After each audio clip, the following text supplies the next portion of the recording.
Здравейте, скъпи приятели!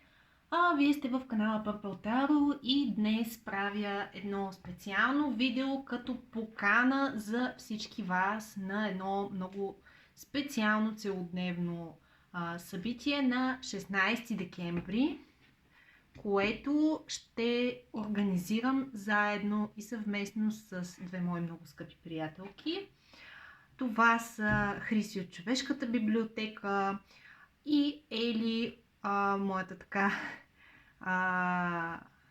да се каже, много близка приятелка и спътница по пътя на Тарото. Ние трите ще ви подготвим наистина един цял ден, в който ще можете да се потопите в най-различни неща. Разбира се, в картите. Това тук, което съм извадила, са някои от тестетата, които смятам да нося. Новото ми звездно тесте, което се казва, астрологично тесте, което се казва звезден крем. С малко ще изтегля една карта от него. Тарото на Брит. Разбира се и другите ми астрологични карти, които са уж обикновени, карти за игра, но всъщност показват съзвездията. Както и понеже ще имаме много специално отношение, много специално внимание ще отделим на растенията и животните, ще донеса и ботаническите вдъхновения. Ето тези оракулски карти с цветя. И какво имам предвид, като казвам това, че растенията и животните ще заемат специално място в това събитие. Очаквайте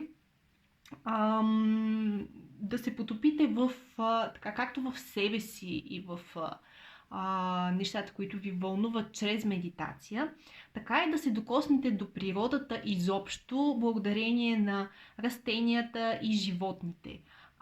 Ще можете да чуете нещо наистина уникално, а именно един уред, с който се чува музиката, гласа на растенията като мелодия. Уреда има различни честоти, така че всяко растение, независимо от това какъв вид е, издава различна мелодия. Например, орхидеите, всяка една от орхидеите издава различен тон, различен звук, създава различно настроение, независимо, че са от един и същи вид. Така че, ако това ви се струва много любопитно и искате да се докоснете до нещо такова, заповядайте. Също така ще има какаова церемония, при която ще можете да се докоснете до духа на какаото. Ще имаме екстатични танци, както и медитативни български народни танци. Така че това събитие е и за хората, които искат да почувстват корените си, за хората, които искат да се свържат с традицията, с своя род, с своите корени.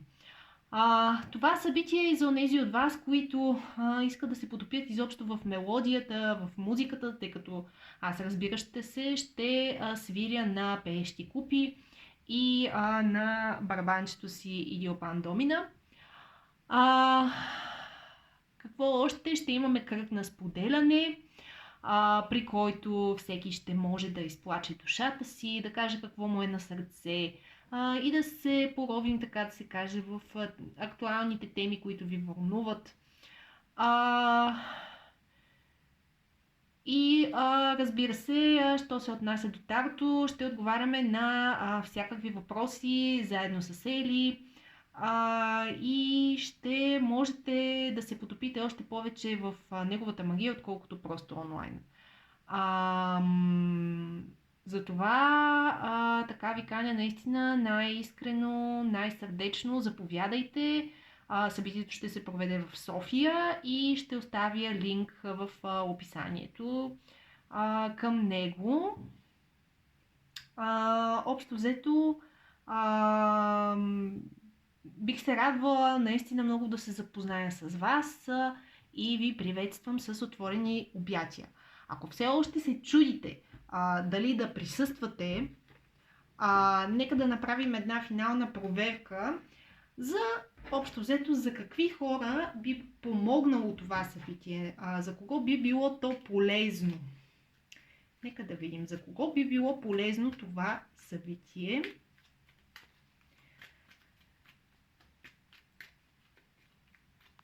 Нека да помогнем на хората, които все още се колебаят, да решат. Така, имаме Дева и Нептун. Това събитие е за онези от вас, които усещат, че нещо напоследък не им върви в практически план, че се чувстват изгубени като че ли в живота си. За онези от вас, които смятат, че пътя им се размива един вид, че започват да губят нишката на това какво се случва около тях, заради работата, заради здравето, заради разпада в взаимоотношенията с определен човек или определени хора. Тук виждам хора, които започват да се... Специално жени, които започват да усещат като че ли загуба със своята женственост, с идеята какво точно ги води напред, размиват им се като че ли ценностната система, способността да разсъждават, да отсъждат правилно. Имате ли така известна склонност и клоните ли до известна степен до това да се опитвате да се... не би го нарекла точно подмазване, но да се подчинявате, така да се каже, на чуждата воля, да се снишавате по-ниско от тревата в името на това да има мир и компромиси, то това събитие определено е за вас. Ако започвате да усещате, че губите като че ли собственото си мнение, ако не знаете кое е правилно, това събитие е за хора, които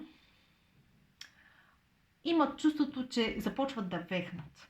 За хора, които търсят така усещане за изобилие в живота си, усещане за благоденствие, усещане за ясна мисъл.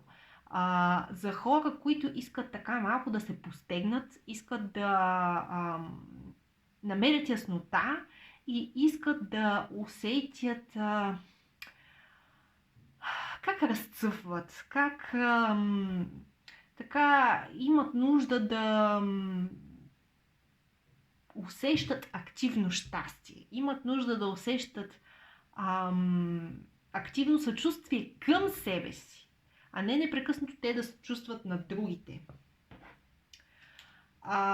Това са хора, които имат нужда от почивка, хора, които не желаят да бъдат посичани от собствените си остри мисли, както и от острите критики на другите. Хора, които желаят да преоткрият собствената си красота, които желаят да обновят себе си, да обновят силите си.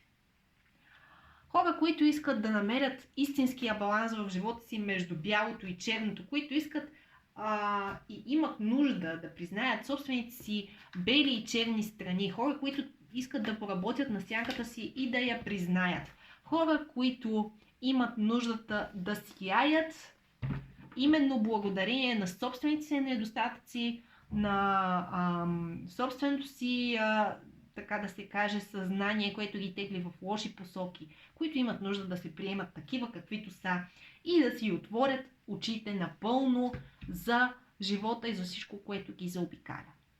Ако вие се разпознахте в това описание или пък просто самата идея изобщо така ви развълнува, ако харесвате това, което правя, моля ви, заповядайте на събитието да ме подкрепите, както и моите приятелки Хриси и Ели.